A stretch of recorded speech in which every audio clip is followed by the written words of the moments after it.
The Michigan Solar Car team started in 1990, and what it is a student project team in which we build a solar-powered vehicle every 2 years to compete in the World Solar Challenge and the American Solar Challenge. It really takes a lot of work. We work about 12 hours a day, 7 days a week. So it's really a lot of time and a lot of effort that needs to go into designing the car and being the best team. Every single year since 1990, we've competed in the World Solar Challenge. We've gotten third place 5 times, but we've never been able to break past that third place mark. We've never actually been able to take home the first place trophy. The World Solar Challenge is truly a challenge, not just a race, and it's something that takes over a year, 2 years for many teams to get ready for and prepare and build their best car and bring all that they have to the table to try and compete against these other top-tier international teams. The race itself is a start-to-finish 3,000-kilometer marathon across the Australian outback. We don't see civilization for a long time. It's truly in the middle of nowhere. You start in the north where humidity reaches 80% and the temperatures are about 90 degrees. And you go to the middle of the outback where winds can range somewhere between 20 and 60 miles an hour and the temperatures exceed 100 degrees, making it extremely difficult for any sort of competition, let alone a car powered by just the sun. Historically, the World Solar Challenge has been dominated by 2 teams, Tokai from Japan and Nuon from the Netherlands, but they weren't the only teams to worry about in 2015. There were a lot of fresh faces and a lot of old rivals. Twente, also from the Netherlands, Stanford, who's our biggest American competition. They were especially important because we had to beat them in order to regain our title as the best solar car team in America. The Michigan Solar Car team is largely considered America's best solar car team. And with that comes a long legacy of performing well in races, both international and domestic. So that really put the pressure on us when in 2013 we didn't perform as well as we'd really wanted to. We were experiencing 70-mile-per-hour gusts of wind, and the car caught a huge gust of wind and was blown off the road. The car was severely damaged. We immediately got the driver out and inspected the damage, and we brought the car into town, and we spent that night trying to repair the car. That really shook us. At that point during the race, there were many people that were very concerned that we may not even finish the race. But after a long night of working, replacing components, and basically patching the car up, we started driving mid-next day. And we knew we weren't going to win at that point. Too much time had passed from our competitors. But we were doing it for the pride of finishing the challenge through. We managed to pull through and limp across the finish line in 9th place, but it was definitely a sore point for us. After our performance in 2013, we really knew we had to make the world's best car. We were going to start off behind. All the other good teams had already built one good iteration of vehicles. They already had one iteration of design data, of test data, of driving data, of race data. We knew that in order to beat them in the next cycle, in 2015, we had to build the world's best car. After 2 years of development, we've built our 13th car, Orem. My goal going to the World Solar Challenge was really to show off that we had built a world-class car, that Michigan Solar Car can and still has the ability to make one of the best cars in the world. We need to work hard, we need to work efficiently, and we need to work together. We're all here to race this car as best we can to win the race. And right now, we can win it. In all regards, we have a very good car. There's only one last step to that, a good team. So keep that in mind, because we are really close to both the start and the end of the race. Well, let's do it. Let's kick everyone's asses. Beginning of the first day, we had to wake up very early. It was like 3 or 4 a.m. Because we had to move the car over to the start line, and everyone was, nervous and stressed out. So it was tense, but it was a very exciting moment. Personally, for me, that was one of the most exciting parts of the race, only because all that anticipation and that preparation for the past year, essentially, was all culminating in that one moment. And everyone else was experiencing the exact same thing, which made it that much cooler. Ladies and gentlemen, Solar Challengers, welcome to the 2015 Bridgestone World Solar Challenge. This is the 13th running of this event. The weather right now, so it's pretty clear in Darwin. It's pretty humid, which there's a chance for clouds later in the day, but we should be pretty sunny most of the day. Not gonna lie, I'm a little bit nervous, but I'm also very excited to get on the road and start driving again. I don't know what's gonna happen. I'm just driving the chase car. I'm thinking everyone's gonna be pretty close on day one. That's usually how it goes, but I'm excited to see what happens.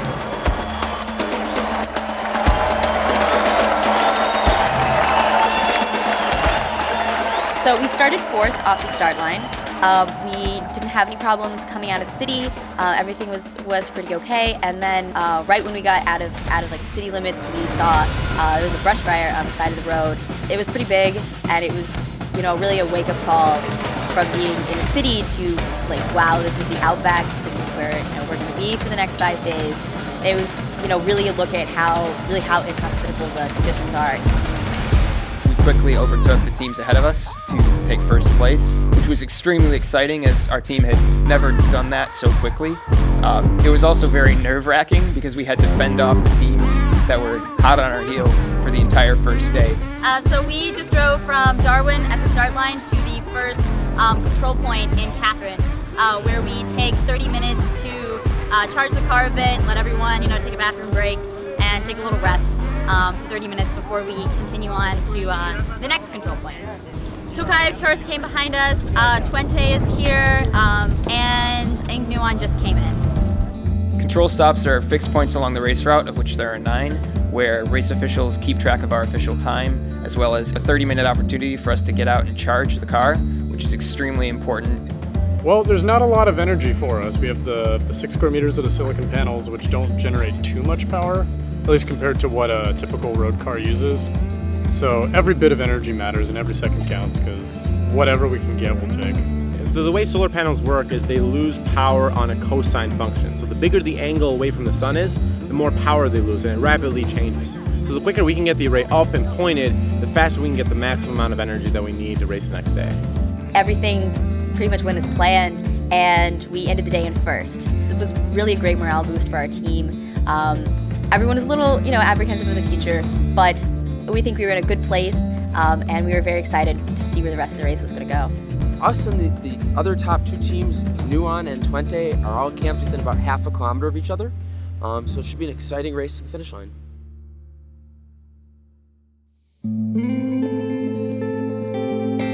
So today's day 2 on the race. We're definitely under a lot of pressure from all the other teams. It's around 8 minutes between the top 5 teams this race. So just 8 minutes of doing something wrong, tire change, anything like that, then we could be back in 5th place. I mean, we could see the other camps from where we were camped. So we were all happy, but no one was relaxed at all. Everyone was kind of tense and just not really sure what was going to happen. It was really anyone's race at that point. I mean, it's only 1 day in right now, so you can't really make too many judgments based on what position you are in already, but we're in a good spot, and we'll hope we'll stay there.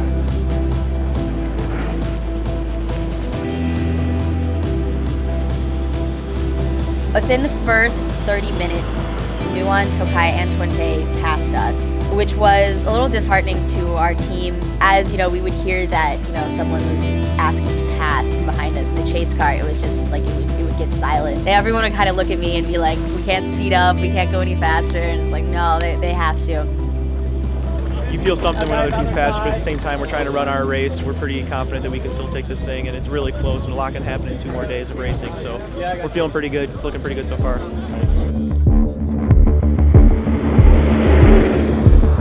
I think the incident that we had with Tokai on the road was probably the most terrifying experience of the race. So what had happened was Tokai was trying to pass us, and there had been some sort of error in communication between the different vehicles in their caravan. The solar car was forced to change lanes into our caravan before we were ready for it, and essentially drove us off the road. So they were pretty much right next to me in the chase car when an oncoming car was very, very close. And I realized if I didn't get off the road, Tokai was literally going to get smashed. So I had to fly off the side of the road, went into the dirt going 100 kph, and then Tokai kind of swung back where I was. And they started braking at that point, and then I kind of swung back on the road, hit a massive rock coming back on the road. The car kind of went bang. It was a very scary moment. I don't think if we reacted the way that we did, someone could have been killed in that incident. So it's the end of day 2, and we're both really nervous and really excited because all the top 5 teams are extremely close to each other. We're all within 10 minutes of each other, which is unprecedented this late in the race. Normally day 2 teams are a lot more spread out. So any mistake on our part could put us behind, and any mistake on the teams ahead of us could put us in first. So we just got to make sure that we stay on point and execute what we've been practicing and make sure that everything goes well, and hopefully we'll pull out ahead tomorrow, but at this point, it looks like it's going to be neck and neck all the way to the end of the race. So day 3, beginning of the day, we were pretty close to Nuon and Twente, still at that point. I think today we'll be able to spread it out a bit more and hopefully get more ahead of the competition, but things are very, very close right now, so we got to make sure that everything's reliable and that we stay on time and keep our speeds where we need them to be. It looks like mostly sunny with some scattered high clouds, which could either help or hurt us depending on how they redirect the video. So we're just hoping that the clouds are favorable for us and trying to work through with the clouds to figure out how we're going to run with them. We don't know right now whether clouds are going to give us an advantage or not. It's sort of really touch and go. We're just hoping we have better strategy than the other teams, so that's really what it's coming down to right now. Towards the end of the day, strategy started noticing some unusually high power numbers. Not something you want to hear, especially when we've been maintaining the same speed for hours beforehand. We stopped once on the side of the road to see what was the matter, and we couldn't figure it out, so we kept going. Suddenly over the radio, I heard that we were dropping speed, and this kept going on for about an hour. Hearing all of this through the radio and not physically being able to do anything about it just really took a toll on my spirit. I mean, at that point, we were burning a significant amount of power. I just had to keep saying to drop the speed, and it was a very dampening mood over the entire caravan. It was tough to keep, saying that, we have to keep going slower. But it was really our only option. Otherwise, if we kept our speed, we would have just run out of power and not finish the race. Tonight we're basically going to go through every component of the car, seeing if everything's still aligned, everything's still good, and hopefully we'll find it tonight and get back on the road tomorrow. The events from earlier in the day really put tension and stress on the team. People were snappy and getting angry at each other. And it was very clear that what had happened was affecting our mentality and affecting how we were operating as a team. So we came together later that night and addressed the issue and essentially agreed to move forward as a team and do the best that we could. That's something that we're always saying as part of this team is we can do as well as we're going to do. It doesn't really matter what other people are doing, but we were going to move forward and we're going to race the best race that we could.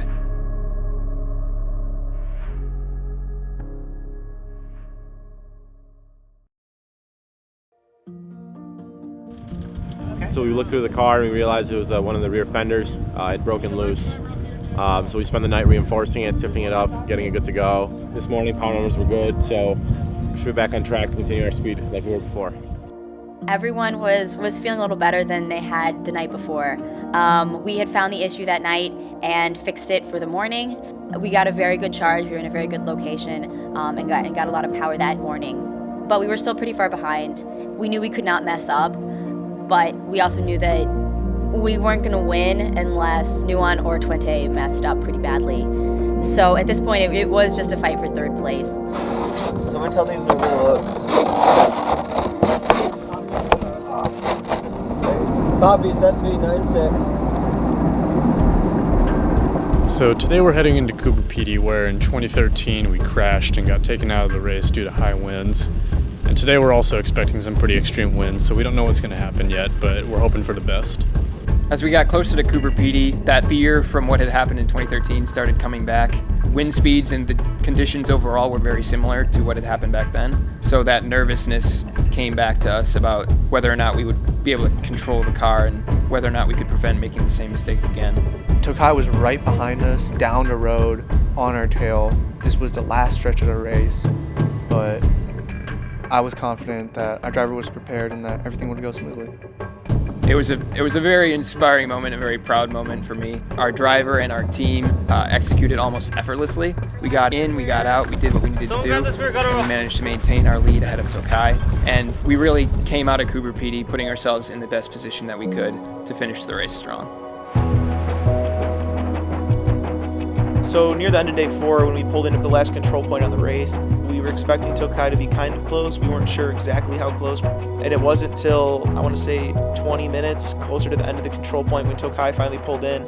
This means we're pretty much done with the race. We have one last stretch, and then it'll all be over.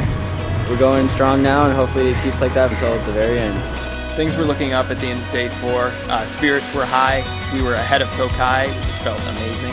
People were laughing, they were having fun. We were making sure that everything was getting done quickly and efficiently. Moving forward felt like such an amazing accomplishment, and we were all in very high spirits with a lot of confidence that we could do well and maintain 3rd place going into the next day.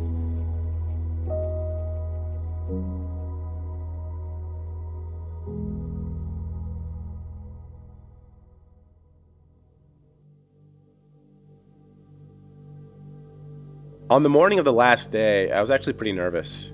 When we woke up, we looked outside and there was really dense cloud cover everywhere. And we really hadn't gotten a good charge the night before, and Tokai was only about 20 miles behind us. Up to that point, they had driven pretty much like us, and we weren't really sure if they were experiencing the same clouds that we were. So, we weren't really sure what they were capable of the last day. My expectation of today was that we only had about an hour and a half left of the race. We were going to continue our usual set speed, and we were going to finish strong. But I had no control over that because I wasn't the one making the calls. We did not get a great morning charge. We were only at about 18% of the battery pack. That day we were going to take it to the lowest it had been, and we honestly weren't even sure how it was going to act. So, that day it was a lot of, it was stressful. We knew we were going to have to take things slow in order to not run out of power. That was something we really didn't want to do since Tokai was so close, but otherwise we were going to end up on the side of the road somewhere with only minutes to go before the end of the race. As we were moving along, we kept getting updates from one of our vehicles as to Tokai's location. The distance between us started off comfortable and then slowly got a lot less comfortable. We moved from 30 kilometers to 20 kilometers to 15 to 10. Really, I was just kind of looking constantly in my mirror, the chase car, hoping not to see them, and just really kind of anxious. Like if I saw them coming around the corner, I'd have to tell everyone, here they come, get ready. And really I kept looking and didn't see them, and I was like, wow, we're getting too close to the city, there's no way. It just got more and more tense. We knew they were going much faster than us, but we also knew there was a distance behind us. Our last hope was that we would hit traffic before they were able to catch up to us, which would essentially seal our position in the race. As we progressed closer and closer to the traffic areas, we could hear Tokai getting closer. And at every moment, we were pushing our battery on edge to go faster and faster. For the last couple of miles, we were running the battery at essentially 0%. We were undervolting and undervolting, hoping to keep our minute lead until we hit traffic. But unfortunately, only a couple miles outside of traffic, Tokai passed us. And that's where we eventually ended up with 4th place. It was just really, it was sad. I was very sad. I guess I took it pretty hard, I think. Just because I'd put a lot of time, a lot of stress, and I thought that we had built a team and a car that was going to win. All I could feel was numbness. I kept thinking to myself, why did I do all of this? Why would I ever go through all these experiences again? And as I walked towards the car and all my teammates joined me and we just surrounded the car, all the emotions came out. It was pretty disappointing. To anyone outside the team, we had just crossed the Australian outback in a car that we had built ourselves, and I was proud of that. It was an amazing accomplishment and an amazing moment. It was a bittersweet moment. There's still that disappointment there, obviously, even to this day. And it was really, there's no good way to come back from it. Obviously, we all wish we would have won, wanted to win, and then wanted to get 3rd. But overall, I can say I'm happy with the way we finished and how we did, even if I would have liked to do better. We had built a fantastic car, which had a fantastic finish. Sure, the difference between 3rd and 4th is a little disappointing, but the time that we finished was the best that we've ever finished in history. Usually the first, second, and third positions are separated by hours at a time. First will come in, and then second will come in a couple hours later, and then third a couple hours after that. For this race, all 5 top teams came in within an hour of first. We have never gotten closer to getting first time-wise than we did that race. Our result shows that Michigan is once again a world-class team, and I'm confident that Michigan will continue to excel on the world stage. We were also one of the youngest teams that raced, and we performed the best of any undergraduate team. So, I mean, all in all, we didn't get on the podium, but we still did well. It's really strange, actually. It's a feeling that I can't really explain in words, but it feels like I finally completed what I set out to do. Basically give it my all, put the team in the best position I could, and really the next step is to help the next team build up and have their own race and have their own challenges and experiences to go on. Truthfully, I can say that this set apart and defined my college experience. It truly sparked a passion in me for what we do. I know I want to be doing this for a long time. I want to be doing this as long as I can. All the hard work and passion that we put into this car, we really felt united at that finish line. And I realized, you know what? Through all the bad times, all the problems that we did face, I would do this again. 1,000,000 times, I would do this again.